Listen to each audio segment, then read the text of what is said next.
برادران عزیز، آق پدر و مادر، کلمه آق اصل ما اگر یعنی معنای کلمه آق اگر نگاه کنیم و معنای ترک کردن یعنی پرتافتن پدر و مادر میشه. انسانی که پدر و مادرش ترک میکنه، سراغ نمیکنه، نگاه نمیکنه، احترام نمیکنه، حقشون ادا نمیکنه.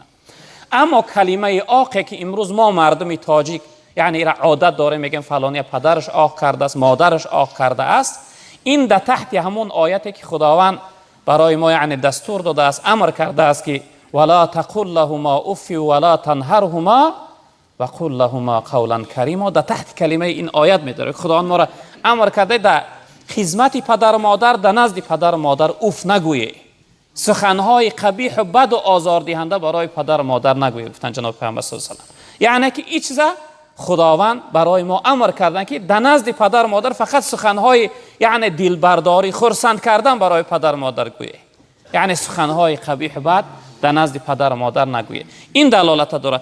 اما اکنون اون چند وعیده هایی که درباره یعنی انسانهایی که پدر و مادر یعنی آق پدر و مادر هستند، ان شاء الله چند حدیثی را من اینجا نوشته کرده ام، ان شاء الله میخوانم.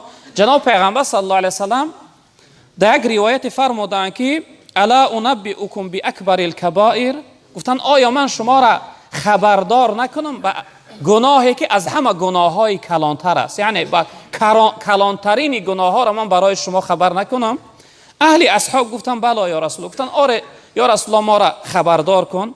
جناب پیغمبر صلی الله علیه و سلم گفتن الاشراک بالله، گفتن یکم از همه گناهی بزرگتر و کلانتر به خدا شریک آوردن، یعنی مشرک شدن، این گناهی نابخشیدنی است. و دیگرش جناب پیغمبر صلی الله علیه و سلم گفتن والعقوق الوالدین، دیگرش عاق پدر و مادر، شخصیتی که عاق پدر و مادر است، گناه اینم خیلی گناهی بزرگ است.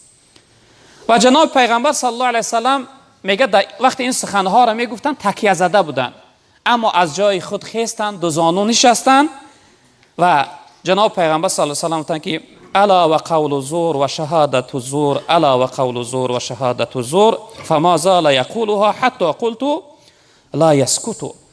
راوی حدیث میگه جناب پیغمبر از جا خیستن، دو زانو نشستن و این جمله ها را تکرار میکردن که با از همه گناهی بزرگترین سخن دروغ گفتن و شهادت یعنی گواهی دروغ دادن است. این جمله ها را میگه تکرار میکردن. من گمان میبردم، فکر میکردم که جناب پیغمبر دیگه یعنی ساکت، یعنی این سخن ها را گفتنش بس نمیکرده باشه. یعنی این گناه های از همه بزرگتر هستند.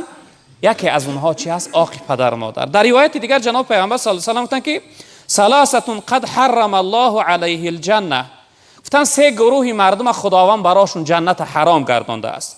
یکی از اونها مدمن الخمر، انسانی که دوامناک یعنی عرق نوشی میکنه، انسانی میزده.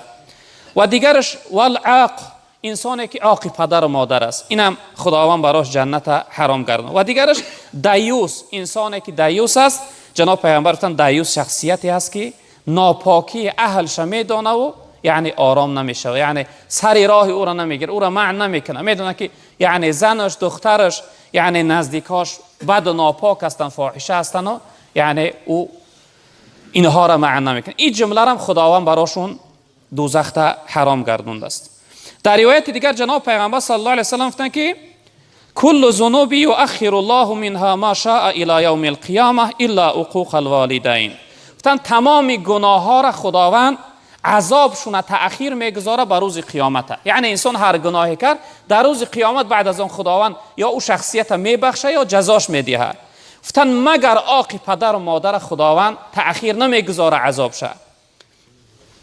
خب فإن الله يعجله لصاحبه في الحياة الدنيا قبل مماته، گفتن پیغمبر بزرگوار صلی الله علیه و سلم که انسانی که عاق پدر و مادر او شخصیت خداوند در همین حیات دنیاش پیش از مردنش یعنی به یک بلا و به یک درد و به یک یعنی وزوینی سختی مبتلا و گرفتارش میگردن. یعنی عاق پدر و مادر خداوند در همین دنیا خارش میگردن، در همین دنیا به یک بلا و مصیبت گرفتار و مبتلاش میگردن. به همین خاطر از این گناهی بزرگ انسان خیلی باید که حذر داشته باشه که خیلی عاق پدر و مادر گناهی بزرگ است برادران عزیز.